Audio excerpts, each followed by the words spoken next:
Aloha, I'm Henry, and today I'm going to show you how to create a game of randomness in Microsoft Excel.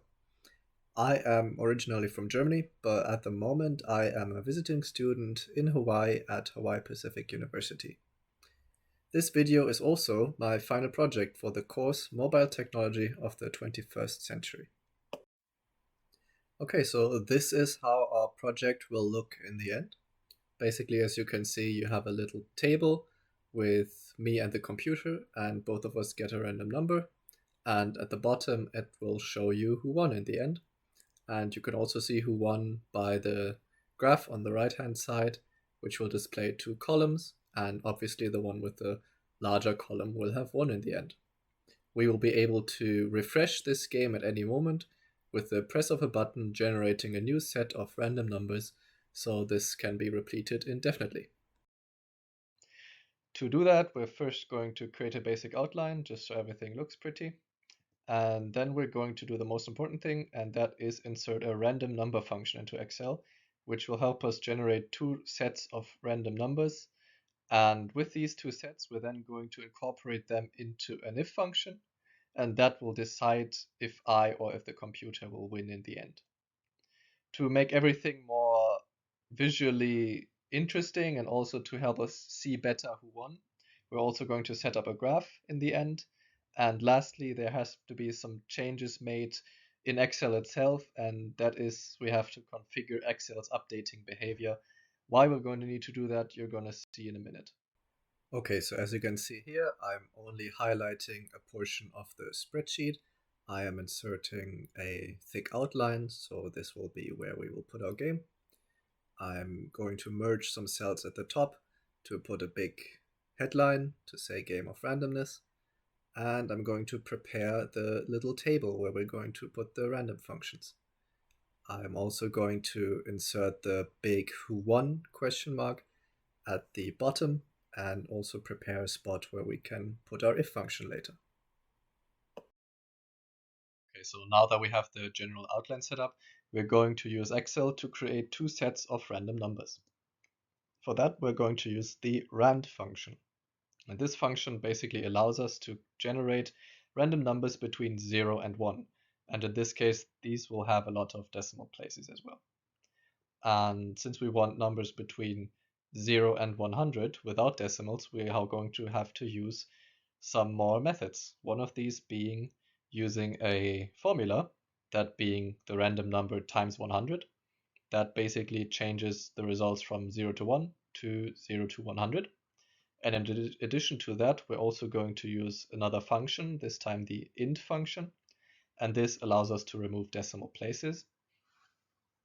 And in the end, if we combine these two, it'll look something like this. So int, and inside the int function, we're going to put the rand function with the formula times 100. Remember, you're going to only have to do that once. You can use the fill handle in the end to just drag and drop the function to fill out both slots. Now we basically just have to insert the random function we created into the spot we designated for it before. And to do that, we're just going to click on the cell and insert our function. And after we've done that, we can just use the fill handle function of Excel to highlight the bottom right corner of the cell and just drag and drop to the bottom and copy the random function to the computer's box as well. Okay, so now that we have the two random numbers set up, we're going to use an if function to decide who won in the end. And an if function looks like this. In general, it'll be equal signs, if, and then the brackets. And this is how an if function generally looks like. This is the structure. At first, we will have a condition. And if that condition will be true, then we have a true option. And then in the end, we also have a false option. So basically, if the condition is met, the result in the true section will be calculated. And if not, the result in the false section will be calculated. And this result can be a text, it can be a number, it can be another function, it can be a formula, it can be a lot of different things. But in our case, in the end, it will look something like this. If we wanted to say we want I win or computer wins. So for us, ignore the cell references for now.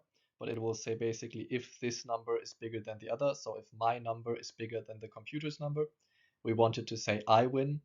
And if not, so if this condition is not met, we want it to say the computer wins. We could also differentiate it. We can make it the other way around. So we could set it to if the computer's number is bigger, we want it to say computer wins. That really doesn't matter in this case. But if you paid attention, you may have noticed that there's a third hidden option in there as well, that being if both numbers are the same. With decimal numbers, that might be a little rare, but since we have just whole numbers, that can happen. So to combat that, we need a way to set up an if function with 3 different results. And to do that, we're going to use a nested if function. That basically means we're going to put another if function into where the false statement is normally in an if function. So this will give us 3 different outcomes. In general, if you want to use nested if functions, there's a rule basically saying the number of if functions you have to use is equal to the number of outcomes you want to achieve minus 1.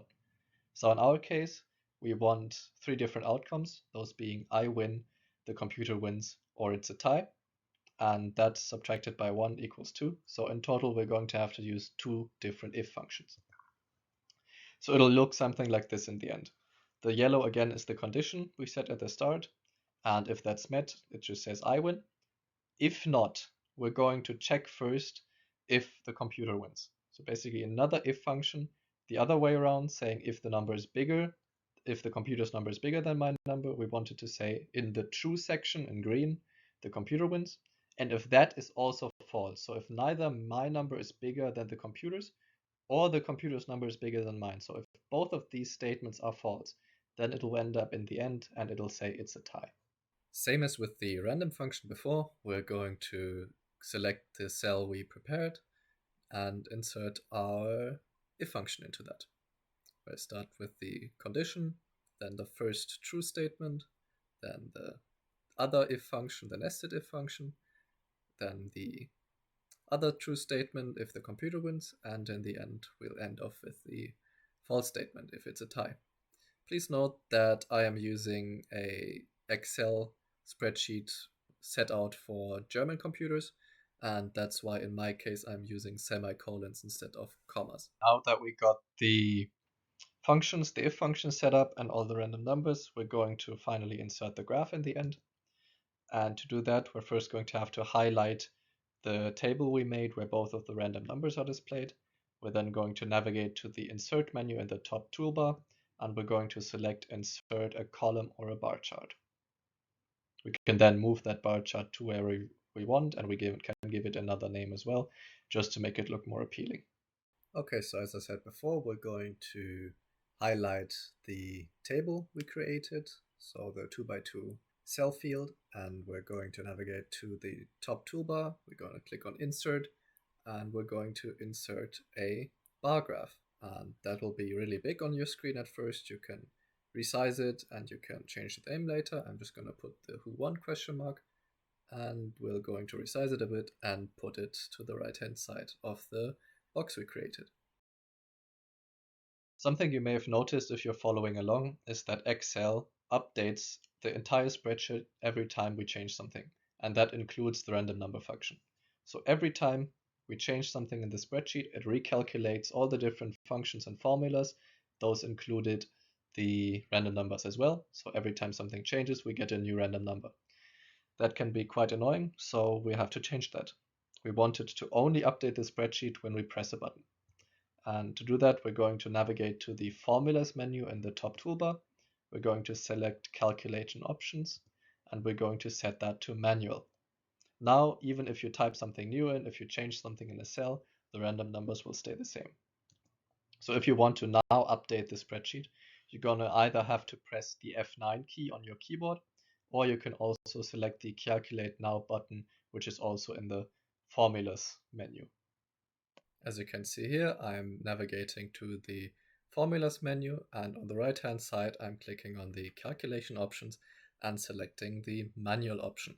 This way, if you want to change or update your spreadsheet, you're going to have to click either on the F9 key on your keyboard, or you can also click on the Calculate Now button on the top hand side of the Formulas menu. And now we're basically done. To recap, we first created the basic outline, then inserted the table for the random functions, and then we inserted the if function. And in the end, we finished it off with a graph, edited the settings of Excel to match what we wanted, and now we have a perfectly fine game of randomness that we can play again and again. Thank you for watching, and I hope you learned how to create a game of randomness in your own Excel spreadsheet.